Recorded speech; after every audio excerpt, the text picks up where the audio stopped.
नमस्कार दोस्तों, मैं रवि कुमार। अभी हम लोग बात करेंगे लेटर एंट्री के बारे में।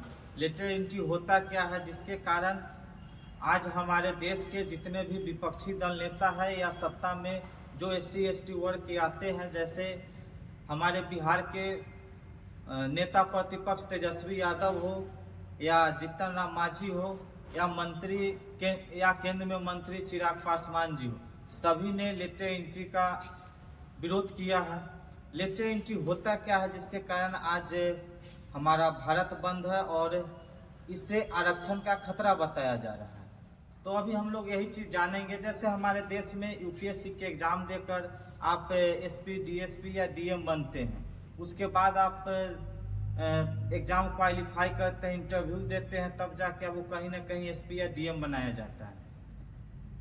आपको जिस क्षेत्र में जिस जिला में काम मिलता है, वहाँ पे आप 10 साल 15 साल के अंदर कई जिलों में आपकी ट्रांसफ़र होती है और फिर 10-15 सालों की काम के अनुसार आपको प्रमोशन किया जाता है कि आप सचिव बनने लायक है या उप सचिव या चीफ सेक्रेटरी, कहीं ना कहीं आपको किसी पद या डायरेक्टर बना दिया जाता है। तो ये सब जो पद है उस पर लेटर एंट्री के थ्रू, जैसे हमारे देश में बहुत ऐसे लोग हैं जानकार जो एग्ज़ाम तो क्लियर नहीं कर पाए, लेकिन बाद में अपने जीवन में कुछ ऐसा अच्छा काम कर लिए, जैसे कोई कंपनी चला रहे हैं बहुत बड़े, या CEO है, या कोई अपने राजनीतिक क्षेत्र में उनको बहुत अच्छा किए हैं। तो ऐसे करके देश के बारे में बहुत सारा अनुभव हो जाता है और उनको नियम कानून बहुत चीज़ के बारे में पता होता है कि ये क्या सही होगा या क्या गलत होगा।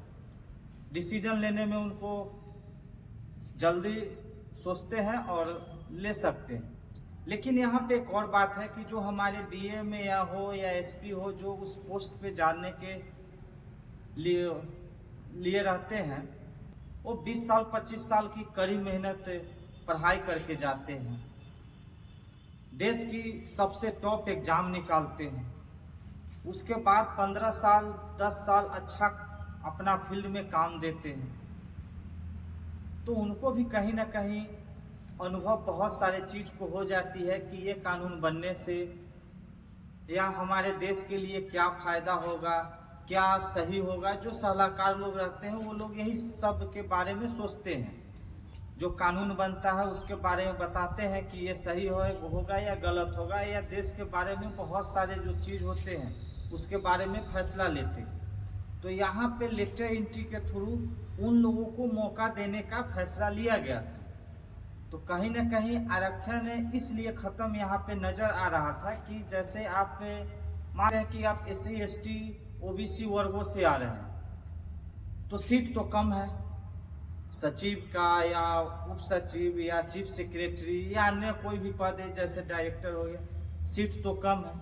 तो वहाँ पे अगर हमारे देश से 10-15 बिजनेसमैन हो गया या राजनीतिक जो विशेषज्ञ है वो लोग चले गए, तो फिर इन लोगों का क्या होगा। इन लोगों के भी पास एक्सपीरियंस है, वो लोग प्राइवेट से आएंगे और इन लोगों की फिर प्रमोशन में दिक्कत होगी। तो कहीं ना कहीं हमारे SC ST OBC वर्गों के लोगों के लिए ये अभी सही नहीं है। हमारे दूसरे देश में है, दूसरे देशों के देखकर यहाँ पे लागू करने का प्रयास किया गया था। हालांकि अभी जो ये UPSC के थ्रू लेटर एंट्री के द्वारा जो भी इंटरव्यू होता उसको रद्द कर दिया गया।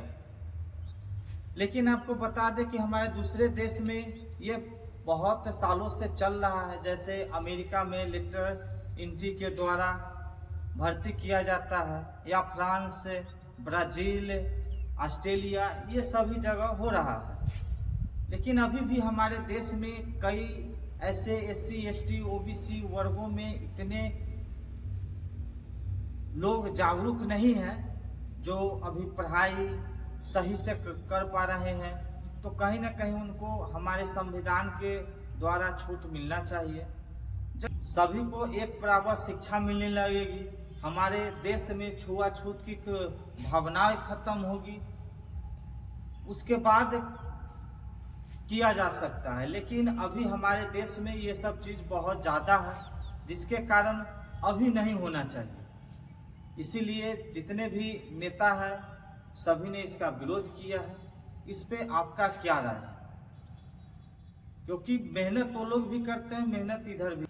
इसके लिए एक अलग से नियम बनाना चाहिए, जो अगर आप कोई अच्छे फील्ड में अच्छे काम कर रहे हैं और वहाँ पे आपको देश के बारे में कुछ नया नियम होना चाहिए जो देश के लिए सही हो, आपके पास में नॉलेज है तो आप बताइए, उस नियम के द्वारा नियम एक प्राइवेट आदमी के लिए भी बना दिया जाए, लेकिन ऐसा करके पद खत्म नहीं किया जाए जहाँ पे हमारे देश चलाने में SC/ST या OBC सभी का जो योगदान है वो योगदान खत्म न किया जाए।